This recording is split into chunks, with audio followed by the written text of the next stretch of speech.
everybody. Old Guy Jamming here. I know. We all say we're done, and then we pick up something new and different. But there's a story behind that. It's part of the journey. It's part of the process.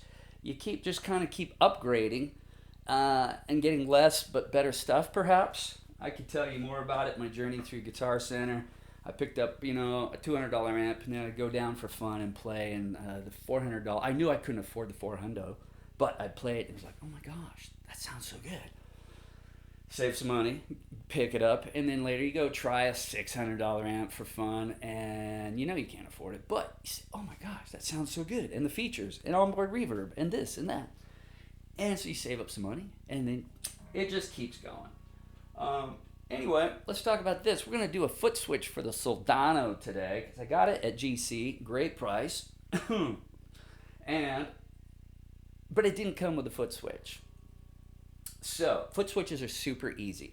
You're either going to have an LED on the foot switch itself to indicate channel switching, or you're going to have an LED on the amp to indicate channel switching.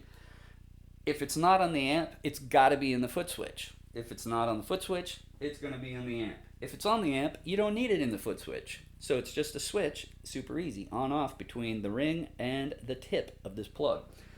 So let's check it out. This is how you can figure out what you need. I don't have an LED on the amp to indicate channel switching, so I need one on the switch. So here we go. My amp is on. Got the guitar. I'm going to try this in just one direction. I'm going to put one lead on the tip and one on the ring. Nothing happens. No light, no channel switching. So I'm going to reverse it, try it the other way. Oh, we got a light, and I heard a click.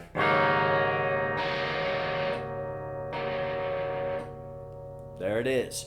So now I'm going to make note of which lead goes to which, either the ring or the shaft. The shaft, the ring part, or the tip. And in this case, it's the longer of the two leads. There's also a little flag in there. Probably can't see it, but one of the, there it kind of shows up. There's a little, it looks like a thumbs up. I wonder if that was come through on the video. Probably not. But on my screen over there, I got one of the, emoji thumbs up. Anyway, you can make note of which one goes where, and then you just wire that in to your switch so that when you hit the switch, this comes into play. It's just an on-off, simple on-off foot button type switch. Enclosures are super easy to come by. You can buy one or go to the thrift store and get a box. I'm going to show you what I pulled up in just a second.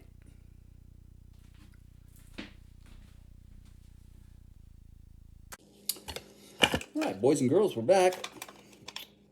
Now, you can buy an enclosure like this one from Amazon. They're aluminum boxes, screw-off back. You can put feet on them. This is a little bit big for just one button, but they're about 20 bucks nowadays.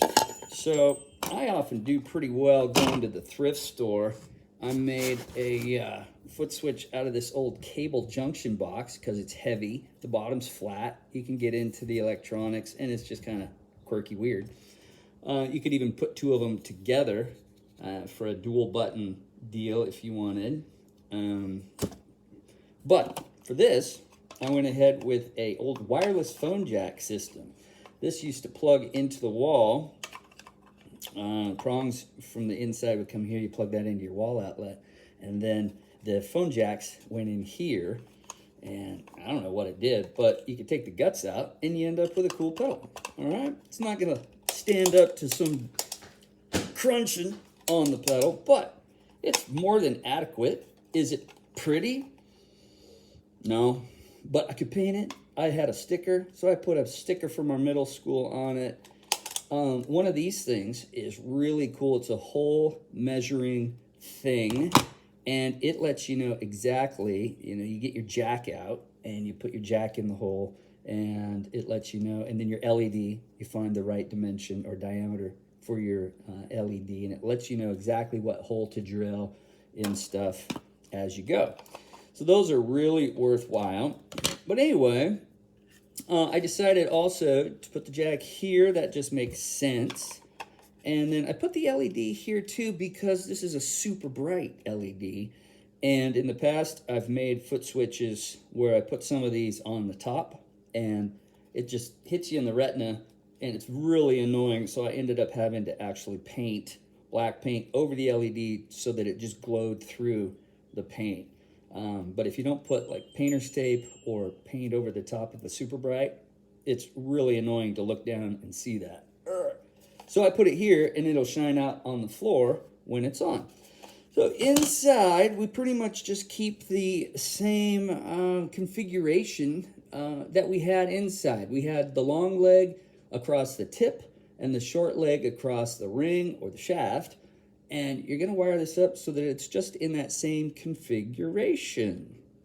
This tab right here attaches to the tip, and then on the other side down in there, that one attaches to the center, so that'll hit the shaft or the ring, and you just make sure that the LED is in the same orientation.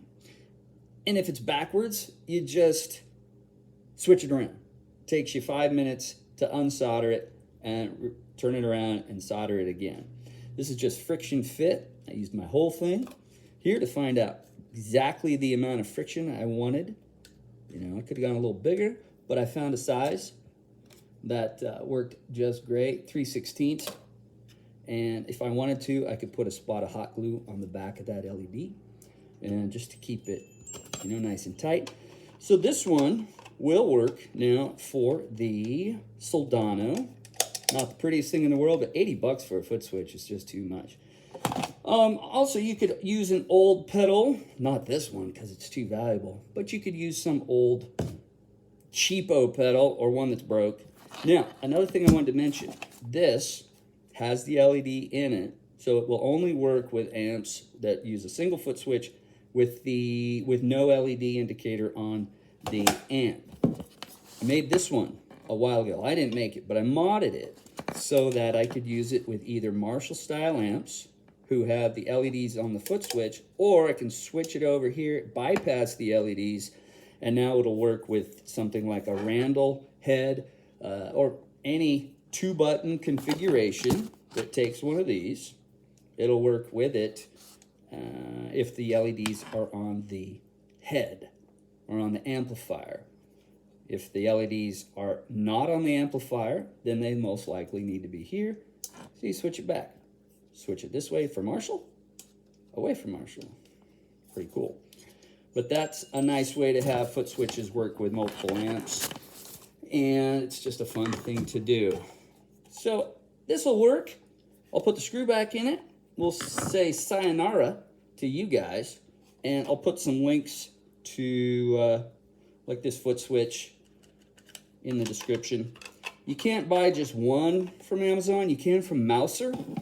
But what I've found is if you need one, you're likely going to need 3 or 4 eventually.